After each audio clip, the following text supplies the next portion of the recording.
Welcome to another deep dive. Today we're going to be looking at some excerpts from a transcript, and the title of this one is Amazing Digital Circus .pdf. Okay. And I'm not going to lie, this one's a bit bizarre, even for us. Yeah. So imagine like a digital circus, right? Okay.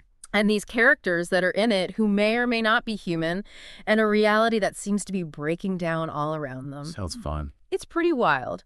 Yeah, just reading the transcript, it feels like someone just hit record like in the middle of a scene and we have to kind of figure out what is going on. Yeah, it's like we're dropped right into the action. Yeah. So we start out with this eerie chanting of the word Pomni over and over again, like echoing voices. Oh, wow. And there's this like electronic music in the background. It's almost ritualistic. Yeah, it definitely sets up this kind of unsettling atmosphere. Like right off the bat, you're like, okay, something's not right here. Yeah, for sure. Is it like a summoning? Is this some form of control? Mm-hmm. And then in the middle of all this, we hear a woman screams, please for help. It's really disturbing. Definitely. And then we're introduced to Kane, Okay. who seems to be kind of the one in charge, like the ringmaster of this whole digital circus. Gotcha. And he's laying out this adventure for a group of characters, including Pomni. Right. And the adventure is that they need to help the Candy Kingdom recover its stolen maple syrup. Okay. Maple syrup. That's what they're after. Interesting.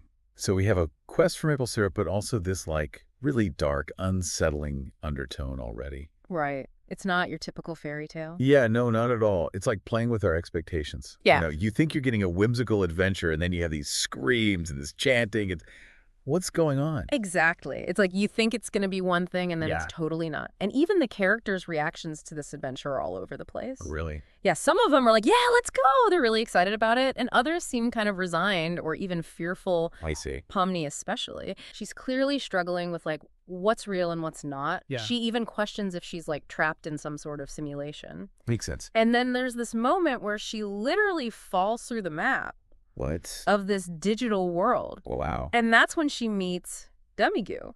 Okay. And Gummigoo kind of drops this truth bomb on her that completely rocks her world. He's like, you and I were non-player characters. Oh, wow. We're essentially NPCs in this digital world. Okay, so for people who might not be like gamers or familiar with that term, an NPC is basically like a background character in a video game Right.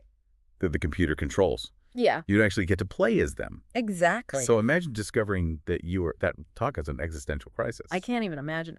But what's interesting is that Gummigoo, even though he's an NPC himself, he shows the surprising amount of empathy for Pomni. Okay. He actually offers her friendship and a way out. Really? He's like, hey, there's a place for you in the real world with me. Right. That's so interesting. Yeah. What do you think his motives are? Like, why go out of his way to help her? That is a great question.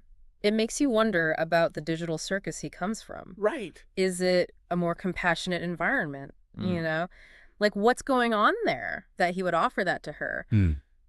Their bond is really one of the most fascinating parts of this transcript. Yeah, I can see that. You have these two characters who are both essentially digital entities Right. finding solace and connection in this world that seems to be like totally falling apart around them. Yeah.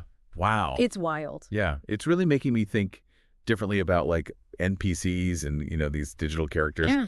I always thought of them as just kind of like background noise. Right. Now I'm like, wait a minute.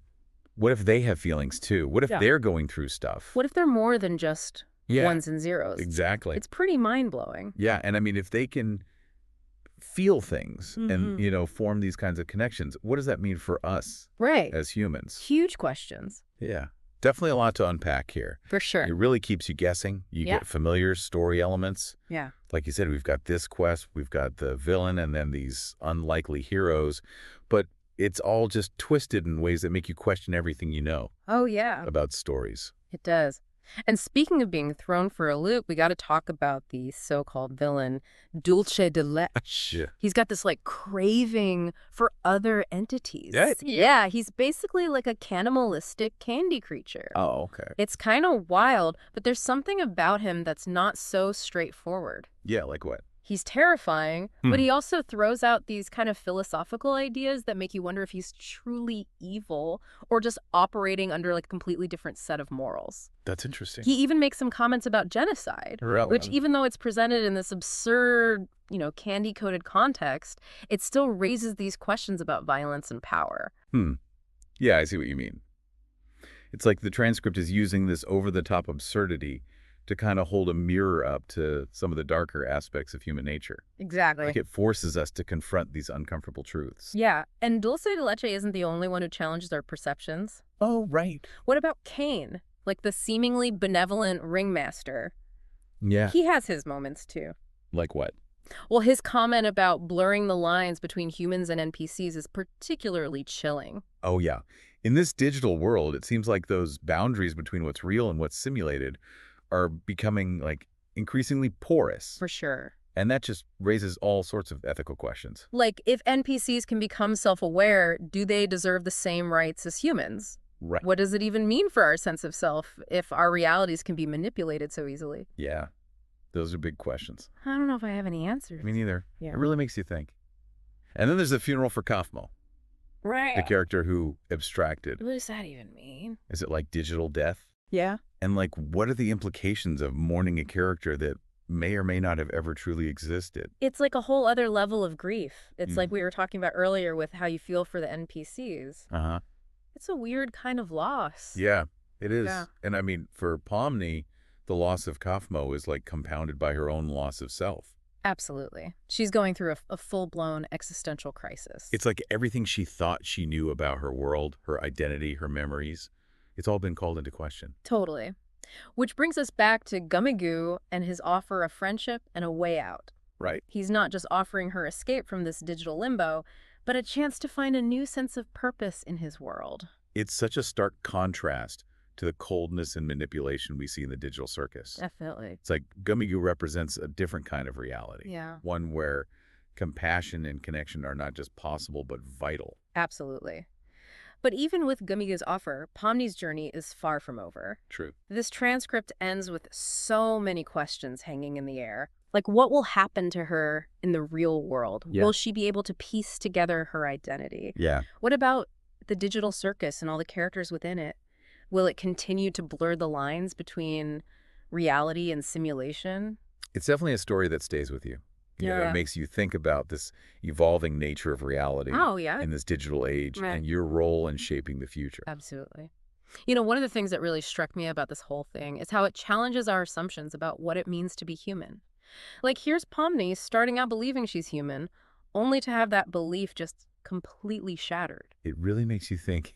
And then you've got Gummigoo, an NPC, who shows more empathy and understanding than some of these characters who are supposedly human. Right. It makes you wonder, what are we really basing these distinctions on? Is it just our physical form, our appearance? Exactly. And if an NPC can achieve self-awareness and, develop emotions and form real connections, shouldn't they be treated with the same respect as any human being? That's a huge ethical question that we're going to have to grapple with as a society. I mean, technology is advancing so quickly, and those lines between human and artificial intelligence are getting blurrier and blurrier every day. Yeah, this transcript is like a glimpse into what that future might look like. Right. A world where reality and simulation are all mixed up. Identities are fluid, and the very idea of what it means to be human is constantly evolving. It's exciting and terrifying at the same time. Definitely. Full of possibilities, but also potential pitfalls. And we're all playing a part in shaping that future just by how we interact with technology. We really are at a crossroads, and the choices we make now will have consequences for generations to come. Exactly.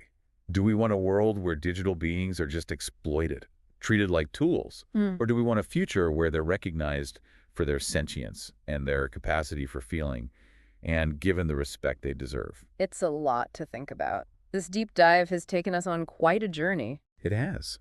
We've encountered bizarre creatures in this candy-coated kingdom. We delved into the depths of existential crisis and grappled with the ethical implications of AI. And it's a reminder that even in the most fantastical stories, there are real-world questions to explore. Absolutely. The stories we tell ourselves about reality and what it means to be human have a huge impact on the choices we make and the world we create. So we encourage you to ponder these questions as we wrap up this deep dive. Think about how you interact with technology and how those interactions might be shaping the future, not just for you, but for all of us. Because ultimately, the future isn't something that just happens to us. It's something we create together through our choices and actions. And this transcript, with all its weirdness and unsettling questions, is a call to be mindful, to be thoughtful, and to be bold in imagining the kind of future we want to build. Thanks for joining us for this deep dive. We'll see you next time.